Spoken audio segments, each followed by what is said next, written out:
This week we're going to be looking at the 44th 4th of July ever. I know that one. I did my math there. So I guess it's the 244th anniversary of the 4th of July coming up this Saturday.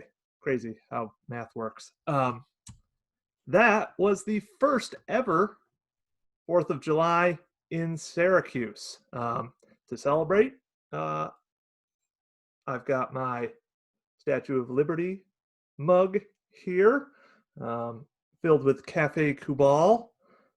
Give me your tired, your poor, your huddled masses yearning to breathe free. Nothing more American than that. And we've got Lady Liberty right back there, too. As always, please chime in the comments. Let us know you're watching, where you're watching from, all that. Oh, you might notice I've got my Mets thing back there. Another great day for America. Baseball coming back. So without further ado here, now that I've rambled for a sufficient amount of time, hopefully we've got some folks watching as a result.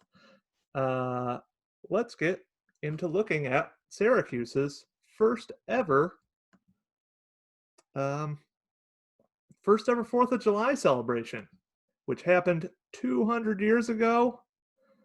Actually happened 363, no, I don't know, 200 years ago on July 4th, in July 4th, 1820. Wow, I'm having a good day with numbers so far. Anyway, let's get going here. And let's look at pretty much the first large event to ever happen in Syracuse's history, which was this big 4th of July celebration. Okay, sorry folks, I was getting conflicting reports, and those of you who are regulars on this know of our general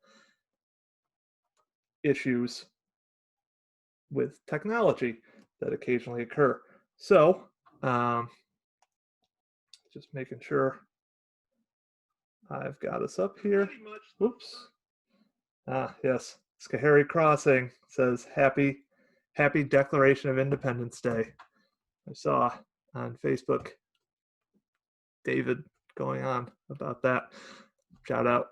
But we're not going to get into that, really. We're going to get into July 4th, 1820. All right. And as we know, 1820 marks the 200th anniversary, really, of Syracuse. We've been going over it for the past several months, what was going on 200 years ago today in the home of the Erie Canal Museum, Syracuse, New York. Right at the start of 1820, Syracuse got its name, so it is really the first year with Syracuse. John Wilkinson gives it that name after the U.S. Postal Service rejects Schoharie Crossing as a, I mean, not Schoharie Crossing, rejects Corinth. Sorry, Schoharie Crossing just came up in the comments there. They rejected Corinth as a name. It turns out there's another town in New York named Corinth. So John Wilkinson read a poem on Syracuse and Sicily and thought Syracuse, New York had some pretty similar qualities, mainly involving salt. So that happens.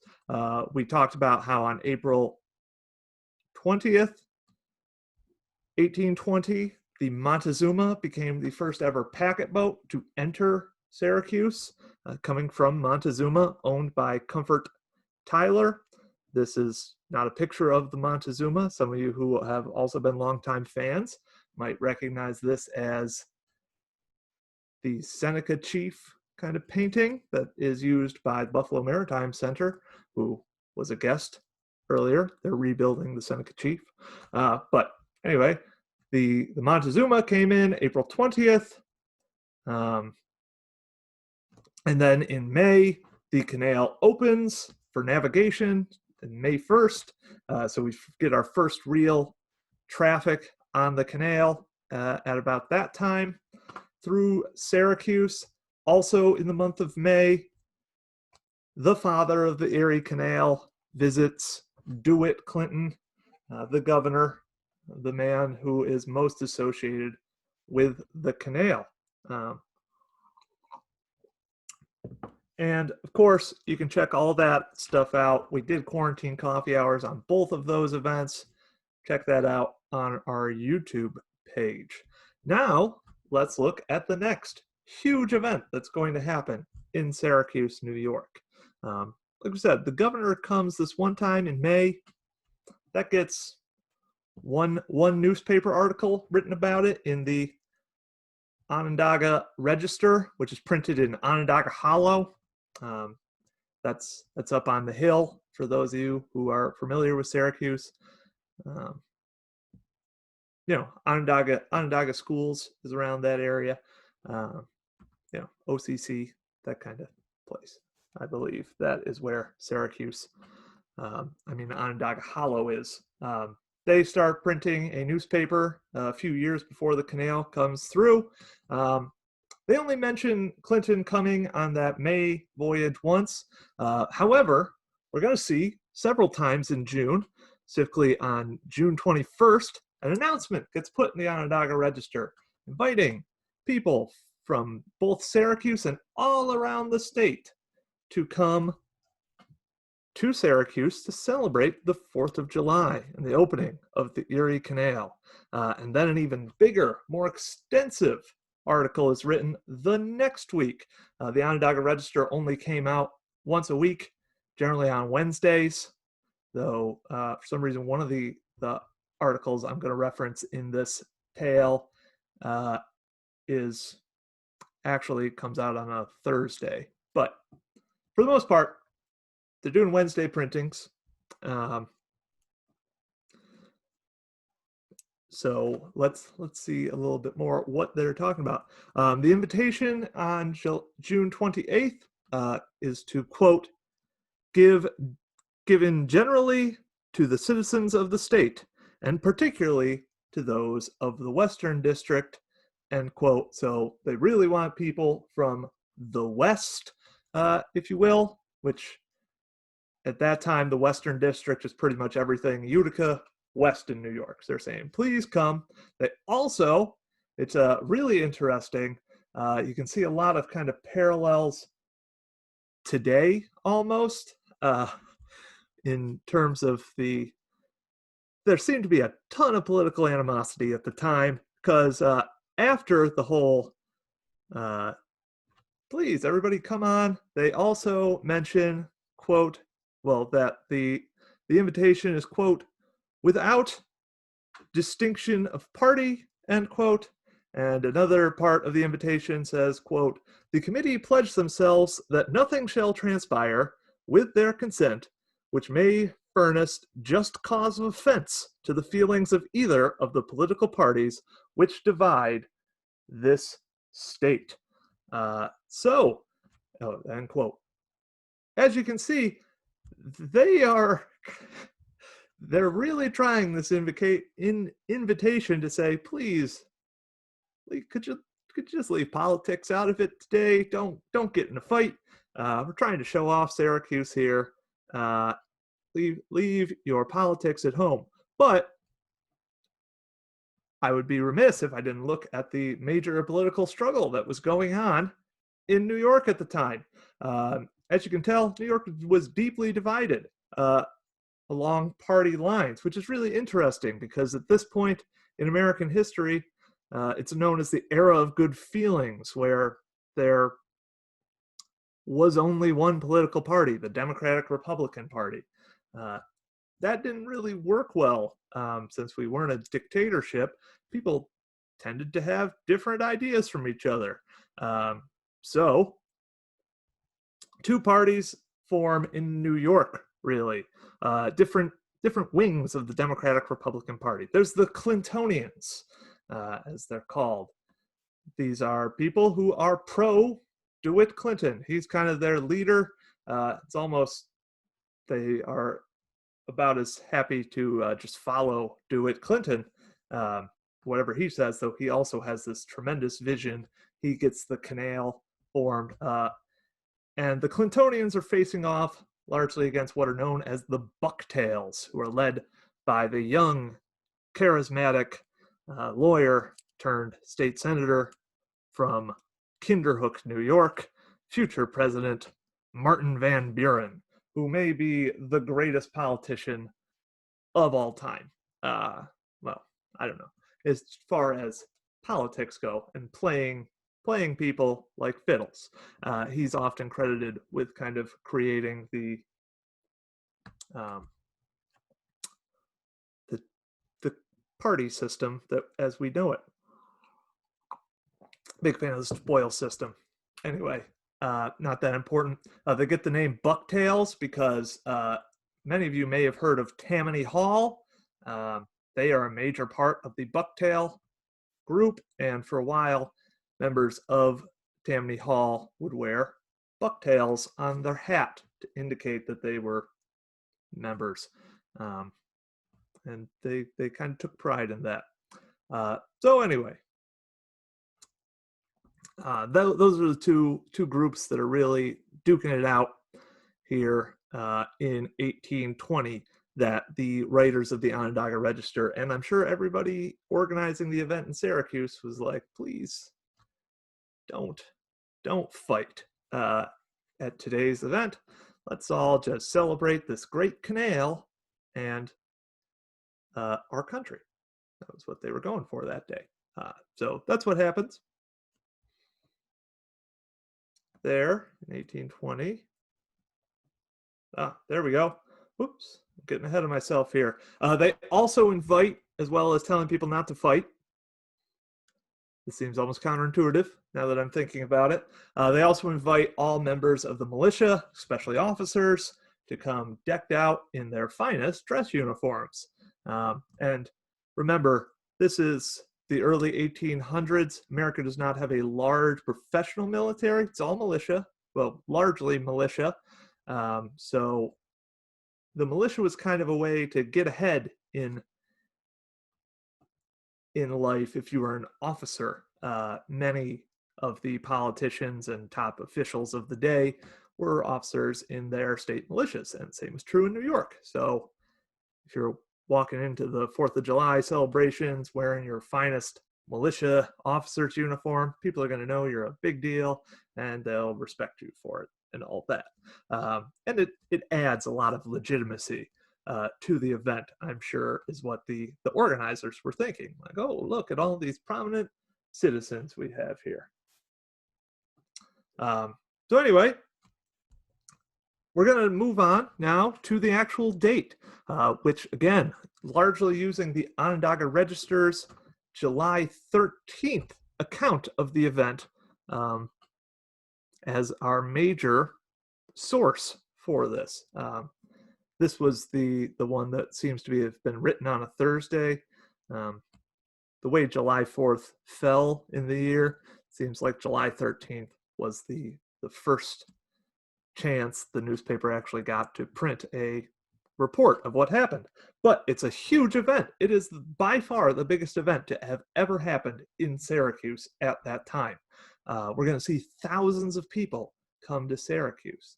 Now, this is a map here of Syracuse in 1834, 10 years after the Erie Canal is completed.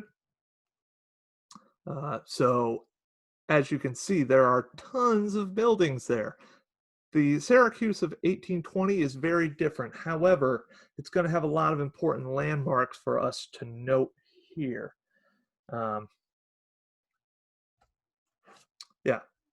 So, to begin the day, a bunch of boats come from all ends of the canal. Some boats start out in Utica, out in the east.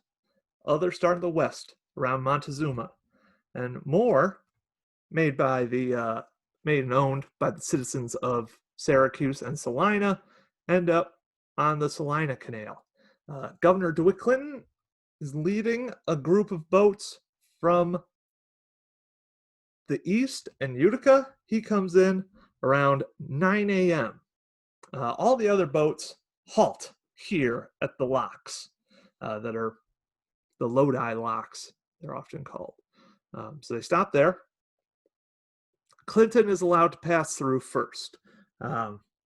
He's going to be the grand, like, kind of MC of the whole event. So they let him through. All the other boats stop there. There are other boats on the west side. They all stop as well at those locks around 9 a.m. and they're waiting there. Clinton comes in. He's on a boat known as the Oneida Chief, and he comes here to the what's called the Salina Basin. Those of you who know Syracuse's history well will know that the Erie Canal Museum is now located right here, and City Hall is right about here-ish. They're both at the junction of what was then the Salina Canal, later became the Oswego Canal, and the Erie.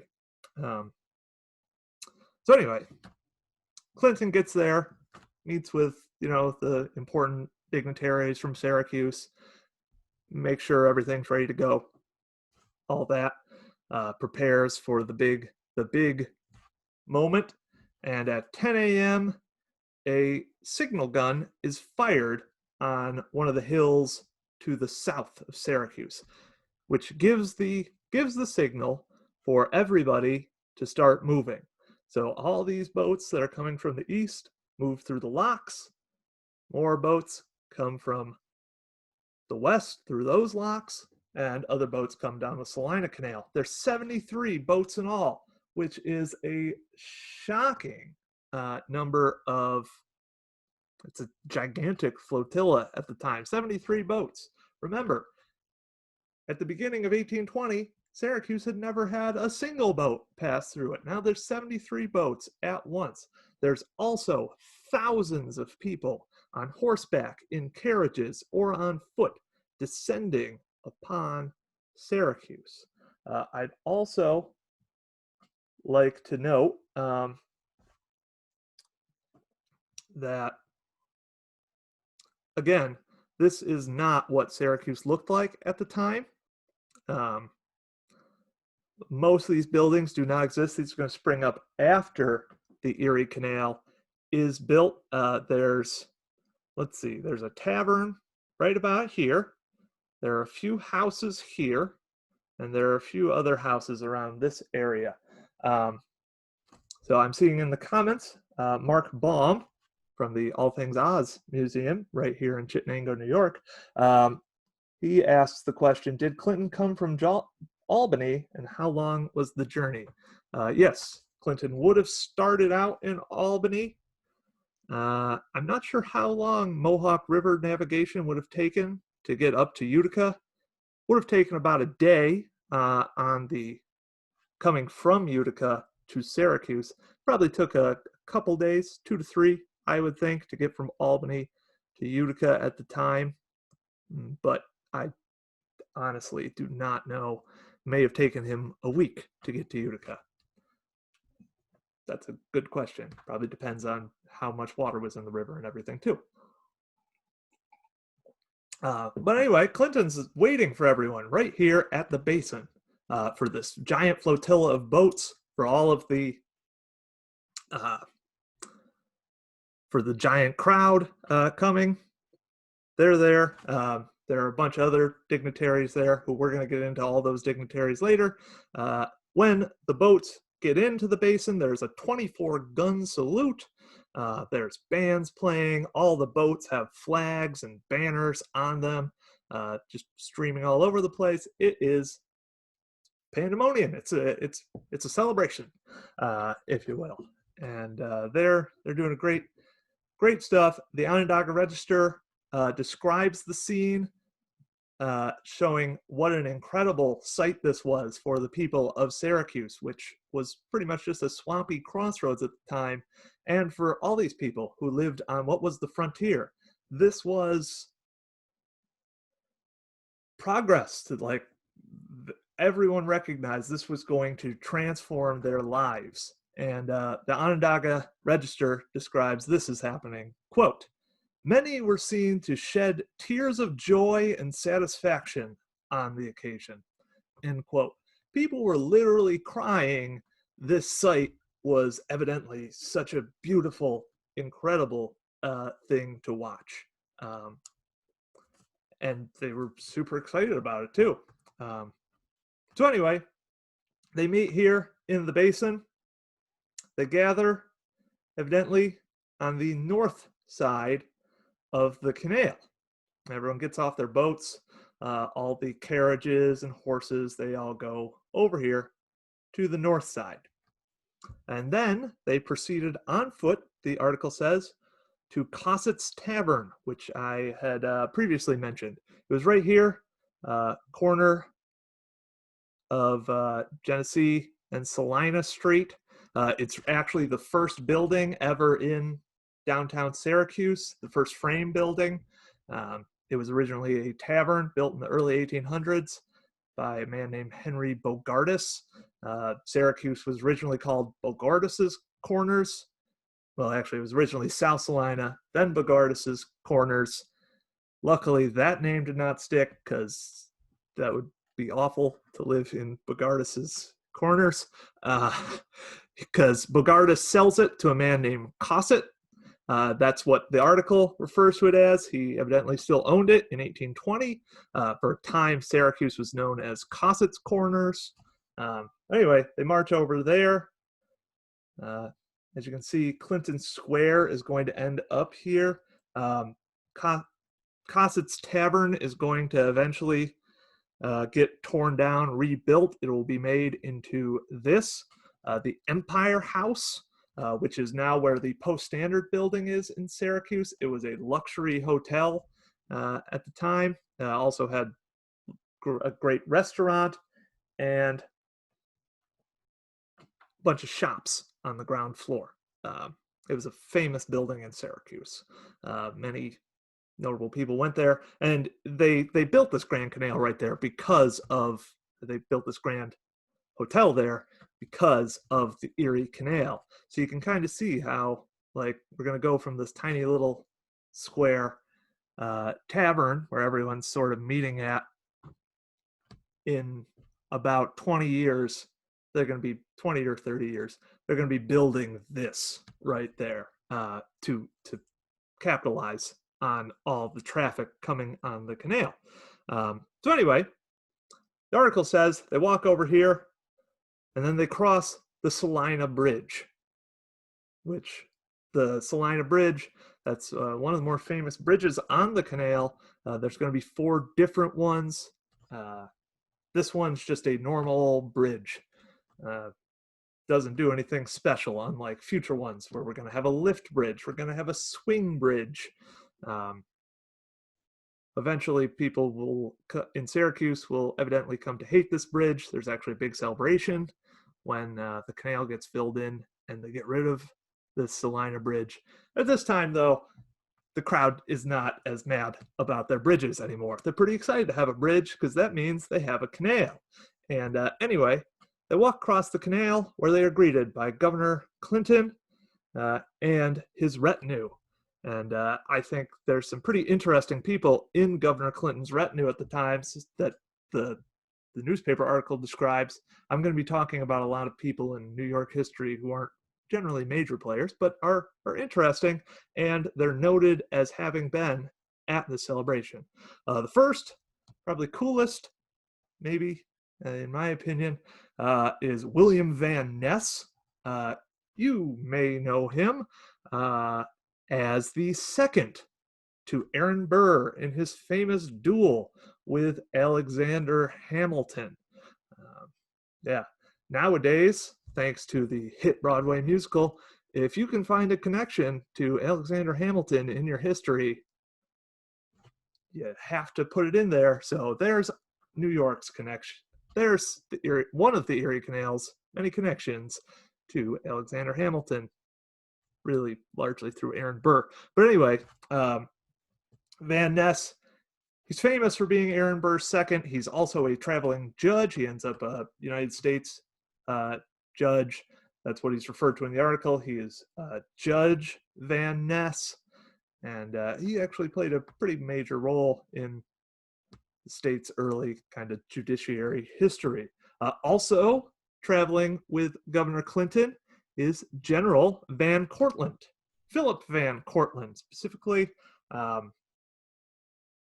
it's his family that the city and county of Cortland is named after, right to the south of us here in Syracuse. And yeah, shout out to my friend Steph, who lives in Van Cortlandt Manor, also named after that family. They also have his mansion is a I believe state historic site. I know it's a museum, but anyway, General Van Cortlandt. This is not his first time visiting the area. He, as his name implies, was a general. First came to central New York as a member of the infamous Sullivan expedition, which was led by General John Sullivan, and also James Clinton, DeWitt Clinton's father. This expedition, launched in 1779, was the express purpose of it was to destroy the Haudenosaunee who were against the Americans in the Revolution, destroy their infrastructure. They burned many villages, killed a bunch of people. And it's a real stain kind of on American history. But that's how Philip Van Cortlandt first comes to central New York. But he's gonna be back many times actually. On a lighter note, he will also be back later during the Marquis de Lafayette's grand tour of the United States, celebrating the 50th anniversary of the Revolution, which will come to Syracuse. And maybe we'll talk about that someday too. Van Cortlandt's a good friend of Lafayette's, dating all the way back to the Revolution. And this is just a fun little tale. On the tour, they would often just pat if the Marquis got tired, which he did a lot. He was pretty old at the time. Plus, everyone in America was like, oh my God, it's the Marquis de Lafayette. I need to shake his hand, all that. Tell me about George Washington, that sort of thing. They often kind of pretend that Philip Van Cortlandt is the Marquis de Lafayette. So I have this picture this is Philip Van Cortlandt, and that's the Marquis de Lafayette. So you can see quite the similarity between the two. So you can see how they were able to pass off for each other. Anyway, he's there. Also in the governor's retinue, which is listed, is Myron Holley. He is a famous canal commissioner. He is the only canal commissioner to just spend his whole time canal commissioning. He ends up the treasurer of the Canal Commission. He is a major reason why the Erie Canal got built as quickly, as efficiently, and as cheaply as it did.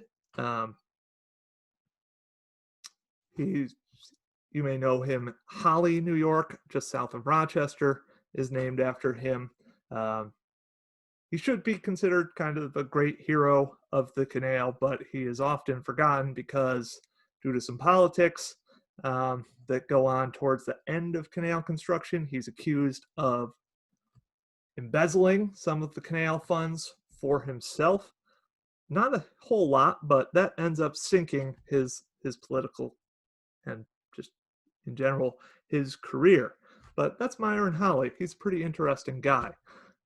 Also with Clinton is this fellow, an attorney by the name of Thomas Oakley. He is New York's, at the time, Attorney General. Before that, he is going to be one of the prosecutors, I believe, in the seminal case, Gibbons versus Ogden in the Supreme Court. I'm not going to get it all into that because this is a tale about Syracuse's 4th of July celebrations, not interstate commerce laws. Also with them is John C. Spencer, who is serving at the time in the New York State Assembly, but he will eventually become both Secretary of War and Secretary of the Treasury during John Tyler's administration. So, I forgot the other big reason why he's with Clinton. He's also married to DeWitt Clinton's sister, Mary. And since I'm from Central New York and not Long Island, I pronounce those exactly the same. So there you go. Anyway, these people are all gathered outside of this man's house, Joshua Foreman's, which is on the south side of Clinton Square. It's where the Atrium building is now. For those of you who don't know the names of all your Syracuse buildings, it's where you rent your ice skates if you go skating at Clinton Square. That's where Foreman's house pretty much was. Joshua Foreman is often considered the founder of Syracuse. He really had this vision that if a canal could be built, Syracuse would stand to become one of the biggest cities in the state, which he was correct about. And he buys many of the plots of land in the area as a land speculator. He's involved in a million things. He also even gets elected in 1807 on what's known as the canal ticket, which proposes the first ever bill to build a grand canal through the state. So he plays a major part in getting the canal built on Clinton's famous 1825 tour. When he gets to Syracuse, Joshua Foreman's going to give a long speech on how the Erie Canal is all thanks to him. But anyway, they're going to meet in front of Joshua Foreman's house for a big ceremony, the opening ceremonies of the day. The ceremonies begin, according to the Onondaga Register, with a prayer by Reverend Wiley of Utica. You see, we have this lovely silhouette with a question mark in it because I cannot find who this Reverend Wiley is. If you do happen to know any information on this guy, please put it in the comments. But yeah, Reverend Wiley of Utica, he leads this opening prayer for the giant gathering. That's how you generally began really any sort of ceremony in the early 1800s. You pray on it. But once that's over, here's a guy we actually do have a picture of. This is Nicholas Randall of Manlius. He gets up on the stage. Randall's an interesting guy. He's one of the earliest settlers of the area, one of the first ever in the town of Manlius. He's really kind of the founder almost of Manlius. He's pretty notable there. He did a lot of stuff in the history of Manlius I'm not going to get into. I do know some of his things are preserved by the Manlius Public Library. But anyway, Randall gets up on the stage and he reads this document. You may have heard of it before, may have seen it, the Declaration of Independence, which is, of course, a pretty notable thing. It's why the 4th of July is a holiday. So he reads to this crowd the Declaration of Independence in its entirety. Probably really got into the tyranny of King George, all that. It's typical 4th of July stuff. You read the Declaration of Independence. So anyway, then he is followed up by the keynote speaker of this event. The prayer and the Declaration of Independence, those are kind of the appetizers for this guy coming up to speak. This is Samuel L. Hopkins from Genesee County, as the Onondaga Register reports it. Hopkins is a lawyer, also a former congressman. He lives in Leroy, home of the Jello Museum nowadays, but used to be home of Samuel M. Hopkins, too. He also lived in Canandaigua for a time. He delivers this long, impassioned speech on how the Erie Canal is the fulfillment of kind of the dream of the Declaration of Independence and America, and this is what a free people can do um, if they put their minds to it and get to work. Sadly, the Onondaga Register reports it's a great, moving speech, but they also report that sadly, practically no one could hear it. And I assume no one could really hear much of those prayers or Declaration of Independence reading either, because, as the article says, there were between 5 to 10,000 people there, and the racket of all of those people just like existing and moving about was pretty much deafening. And remember, this is the early 1800s. Nowadays, we're used to hearing a million different like things going on.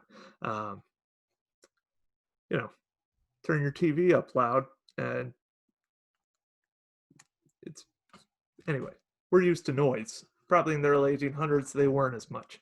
But it's really loud there, so they don't hear Samuel's speech too well. But everyone's excited when he finishes the speech. They're like, awesome. What a great ceremony so far. Now it's time to party. Uh, as with all good social gatherings, you get the speeches out of the way. Then it's time to head up to Salina and get down. Um, anyway, the ceremony ends, and they are going to move up the Salina side cut canal. We talked a little about the Salina side cut. They met at the basin at the end of it. It's going to become the Oswego Canal. Salina at the time, remember, Syracuse was at one point called South Salina. Salina is the big settlement in Onondaga County because of this salt production on the shores of Onondaga Lake. This is a much later photograph. It's the method of producing solar salt, where you evaporate water out of these big tanks. That was not what was happening in Salina then. They were boiling the water to get the salt out. But anyway, that's why everyone's going to Salina. Everyone's going to get back on their boats, back on their horses, back on their carriages to go up to Salina for a big celebration of the 4th of July. This Salina is different than the town of Salina you may know today if you're from around Syracuse. Salina and Syracuse are actually going to merge and form the city of Syracuse. This is pretty much the north side that they're heading up to. So anyway, people get back in their boats. They're having a great time on their boats. They've got their flags flying. There's bands playing. There's actually 3 bands they report accompanying this procession. We know there's the Salina Band for sure. They actually play a part in the opening ceremonies. They greet the crowd disembarking from their carriages and boats around Cossett's Tavern. They march up along with a couple other local bands, and the procession of carriages, horses, and people just walking. The register accounts is half a mile long, which is incredible even now to have a half mile long, just mass of people moving somewhere. And for a town of 250 people, which was Syracuse at the time, that's unthinkable. So it leaves quite the impression on people, and they're all having a great time. They end up in Salina. There's a field that's been freshly mowed on the bank of the canal, where the procession ends. That's where the next big kind of ceremony is going to take place. And the article says that 500 people ate a cold cotillion, which pretty much they ate lunch under the shade, under a shady bower somewhere. So again, 500 people eating lunch. That is twice as large as the actual population of Syracuse at the time. But you're probably asking, well, wait, there were 5 to 10,000 people there. What? Why are only 500 eating this lunch? It's most likely that most of the other people probably packed their own lunches, if you will. And also, there was occurring in Salina at the time what was essentially a early version of a state fair. Wow, that picture does not look good when it's blown up to full screen. But anyway, this thing happens in Salina. Every county of the western parts of the state, so again, everywhere past Utica really, is invited to bring their goods to this field on the Salina side cut. And they set up what's pretty much a state fair at the time. State fairs, nowadays, when we think of the New York State Fair, still in Syracuse today, we think of, fried food and scary roller coasters that may work. But back then, it was way more agriculturally focused. You wanted to showcase the agricultural products of your region, and at the state fair, we still do that quite a bit. The entire one side of the fair is the different animal buildings. And, you can't go to the state fair and not get a 25-cent cup of milk. It's impossible at the dairy building. So, that kind of has its origins right here where everybody meets in Salina from all the different counties to show off their goods. And it's really symbolic because they're showing off these goods which are going to be transported on the Erie Canal, which they're celebrating on this date, showing how the Erie Canal is going to make it so you can sell your goods even if you live in Cattaraugus County, or you can buy the goods of Wyoming County or something like that. So that's pretty neat. So that's a big thing happening there. It's not the main show though. The main show is going to happen after everyone's eaten their lunch, when everyone drinks their official toasts. There are a ton of toasts drank, and these toasts take up a large part of the Onondaga Register's article on the event. So let's look a little bit closer at that. I'd also like to note that this period in American history, one historian has called it America's Great Drinking Binge. And you can see that in what is written about these toasts. There are going to be 13 official toasts, so let's just go through them real quick. First toast is to the day. They're celebrating the 4th of July, Thank you for writing the Declaration of Independence, Founding Fathers. That is toast number 1. Next is a toast to Washington. That's all the newspaper needed to say, and makes sense why that was the second toast, because at this point in American history, a large cult has pretty much formed up around George Washington. He is if you read contemporary accounts from the time talking about George Washington, he is more or less a demigod. In 1805 or 1804, that's when the famous cherry tree myth is created, where Washington could never tell a lie. I did chop down that cherry tree. Also, shortly after this event, this statue will be made, where hard to tell if that's George Washington or Zeus. It's George Washington. That's at the Smithsonian now, but it's a great example of how people practically worshipped George Washington, and there's a million other examples of this kind of Washington cult. So he gets the second toast, even though he's been dead for like 20 plus years at the time. They're also going to, in the third toast, recognize the men he commanded, the soldiers of the Revolution, many of whom are present at this event. The 4th of July celebration in 1824, the Onondaga Register is going to report had 30 veterans of the Revolution in attendance. So it can be assumed that as many, if not more, were at the 1821 as well. Next, they're going to drink a toast to the president, James Monroe. This is 1820, much like 2020, it's an election year. That election not going to be as contentious as the 2020 election most likely will be, because James Monroe running unopposed. It's what's known as the era of good feelings.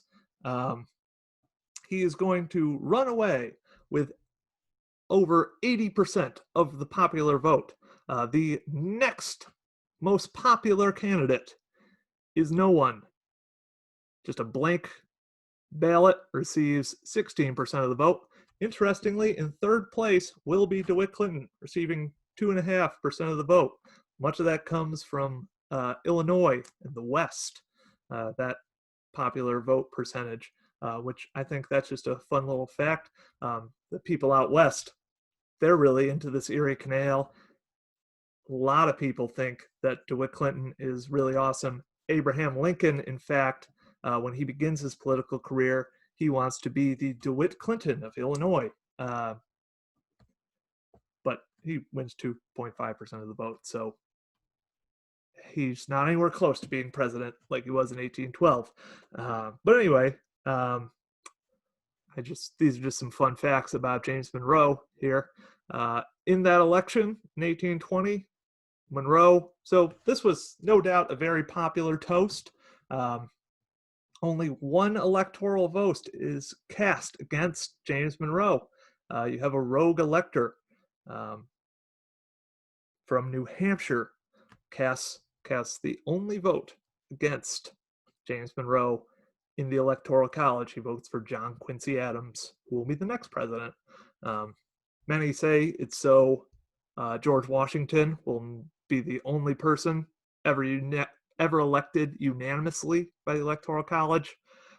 In fact, the guy just kind of hated James Monroe and thought he was incompetent and, should not be president. But anyway, enough on him. Next, this is going to be a really interesting toast. You'd think an event hosted by DeWitt Clinton might not include a celebration of this man. The next toast is to the Vice President of the United States, who at the time is Daniel D. Tompkins, Clinton's direct predecessor as governor of New York, and his great enemy. Tompkins is actually the protege of Clinton, turns on his former master, and becomes one of the biggest opponents of the Erie Canal. He instead thinks we should focus on conducting another war against the British. Luckily for New York, though, when James Monroe is elected president for the first time in 1816, he has to choose a New Yorker as a vice president. That's kind of the tradition.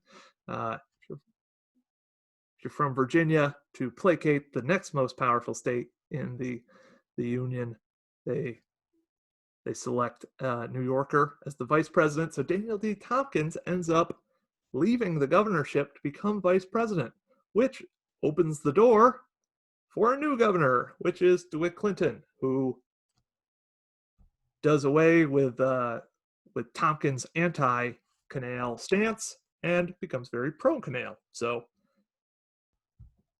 it doesn't work out too bad for Clinton.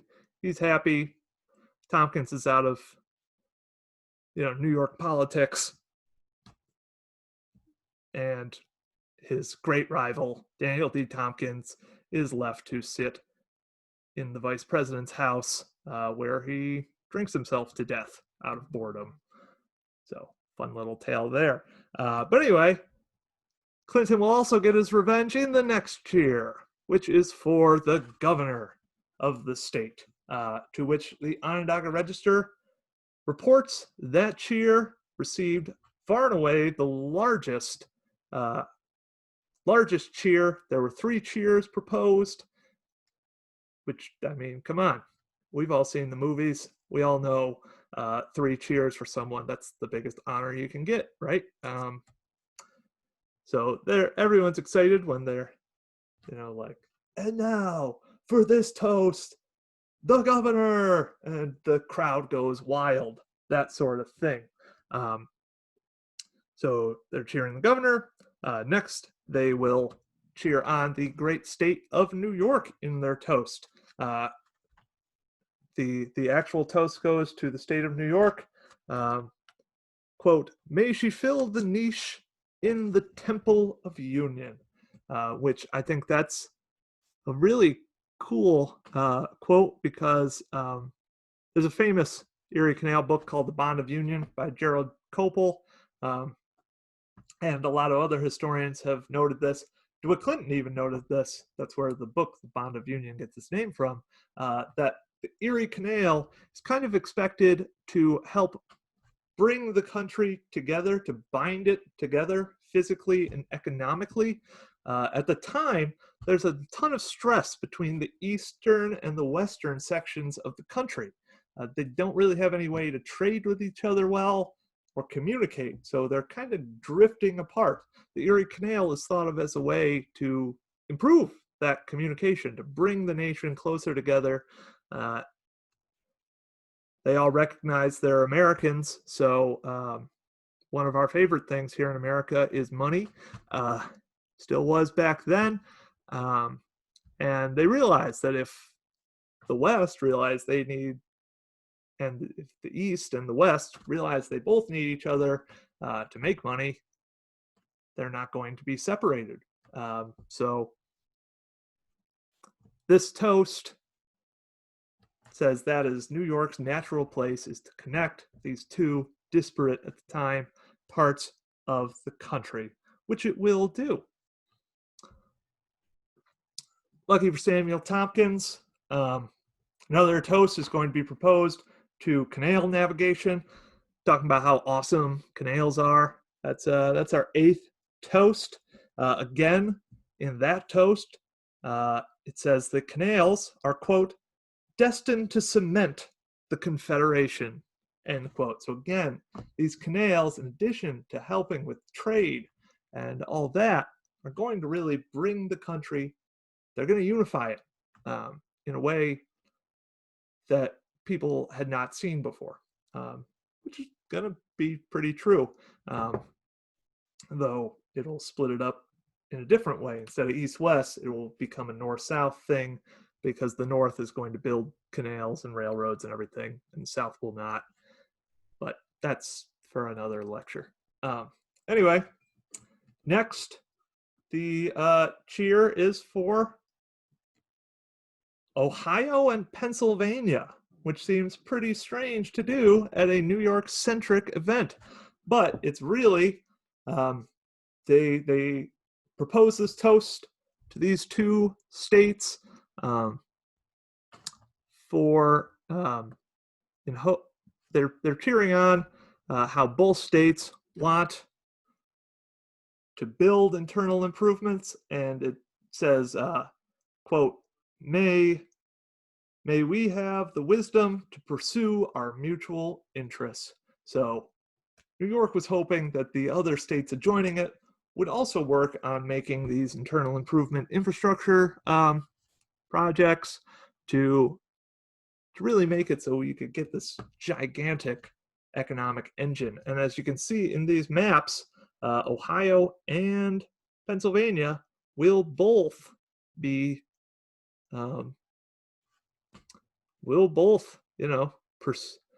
have the wisdom to pursue their mutual interests and build tons of canals. Turns out that wasn't as wise as it might have been, because those canals make both states go broke in the 1830s and 1840s. But again, that's a tale for another day. And I also encourage everyone to check out our lunchtime lecture, July 4th, where we will have John Grabowski from the Western Reserve Historical Society, which is Cleveland's historic society. He'll be talking about the Ohio and Erie, and I believe he'll also mention the Miami-Erie canals. So tune in for that at 1 o'clock on July 14th. Anyway, next up, they're going to salute the canal commissioners. Whoops. Who at the time are DeWitt Clinton, Myron Holley, Stephen Van Rensselaer, the richest man in America at the time, owns most of the area around Albany, runs it kind of like a feudal lord. He's going to play a part in another big Erie Canal Museum event happening later this month, the last Saturday of the month, July 25th, I believe. Our Deeper Dive lecture, where David Spinagle is going to talk about his book on Amos Eaton and DeWitt Clinton. Amos Eaton was the founder of RPI, which is largely funded by Stephen Van Rensselaer.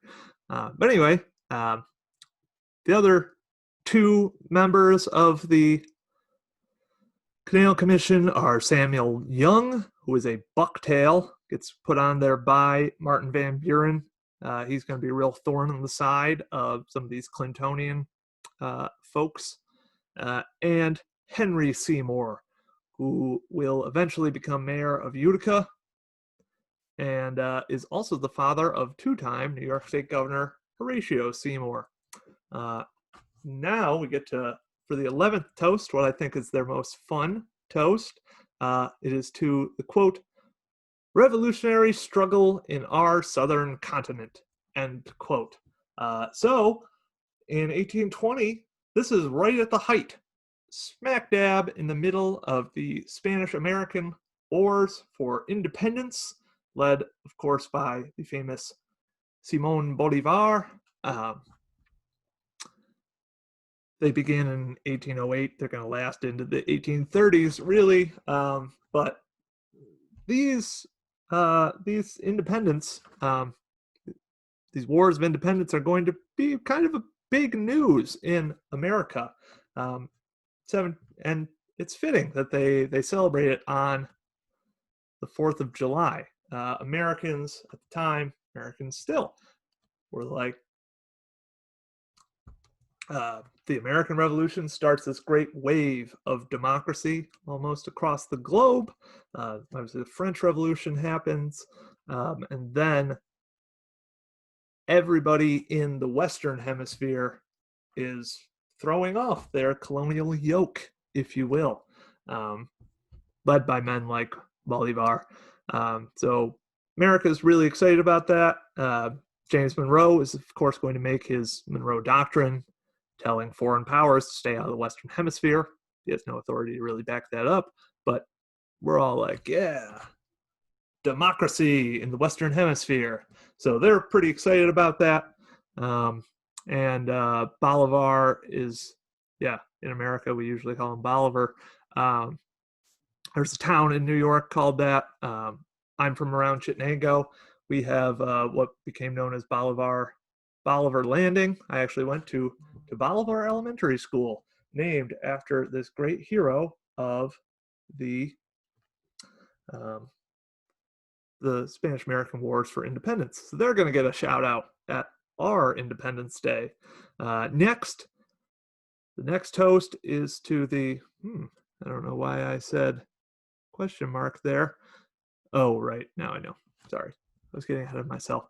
The next quote will be to agriculture, manufacture, and commerce, which said is, quote, the great pillars of national prosperity, which everybody in the Erie Canal Project thinks it's going to improve the all three of those pillars, the Erie Canal, agriculture, manufacturing, and commerce are all going to flourish. And the final quote, that's why I have this big question mark here, don't exactly know what it means. It's to, quote, the American fair, all of those words have capital letters at the beginning. There does not seem to have been a fair. I suppose it might be to America, which is fair. It's beautiful, which I think that's a good one. So, you know what? I'll drink to all of them. So, those are your 13 official toasts. So, like I said, big drinkers in the early 1800s, and Central New York is going to become one of the major centers of the brewing industry. There's going to be quite a significant distilling industry in the area as well.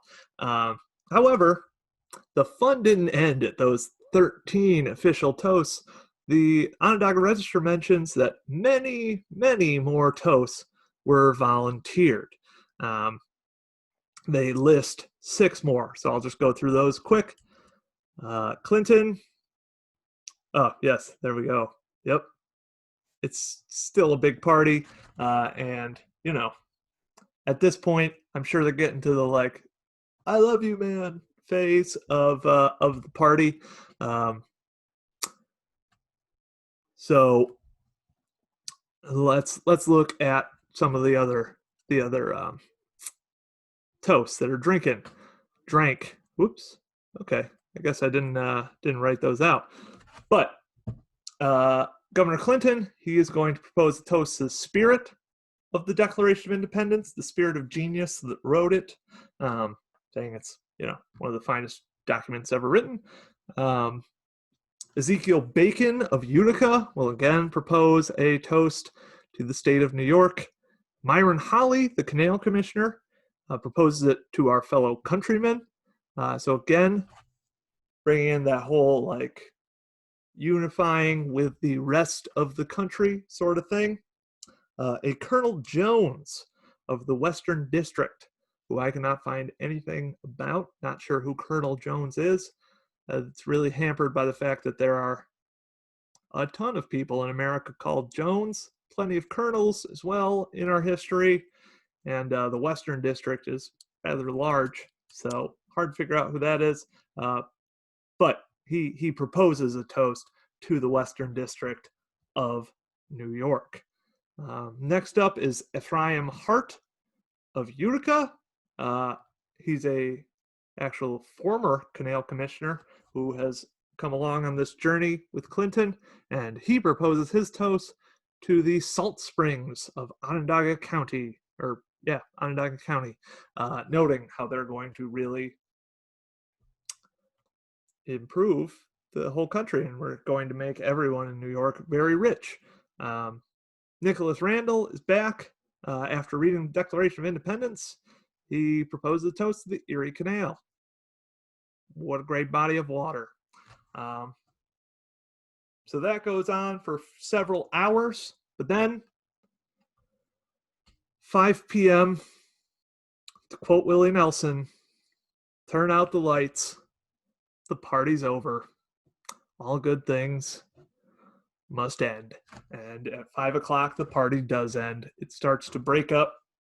Everyone begins going home via boat, via carriage, and whatnot. And the Onondaga Register says that by 9 p.m., you wouldn't even be able to tell that there was a party that had happened in Syracuse at the time. Then goes on to note, it apologizes to all the various dignitaries, many of whom we've talked about here, how it was, if the day was too hot, if it was too crowded, that sort of thing.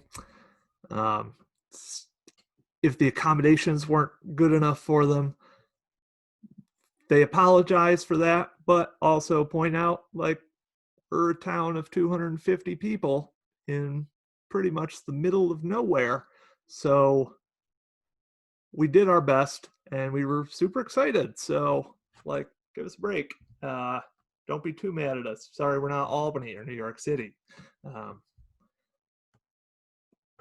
But it goes well. The Onondaga Register also notes that it was entirely peaceful. There weren't, like, anybody no one was fighting, so everyone actually listened to that invitation and did not bring their politics into things, I guess. Um, so yeah, that's the 4th of July in Syracuse.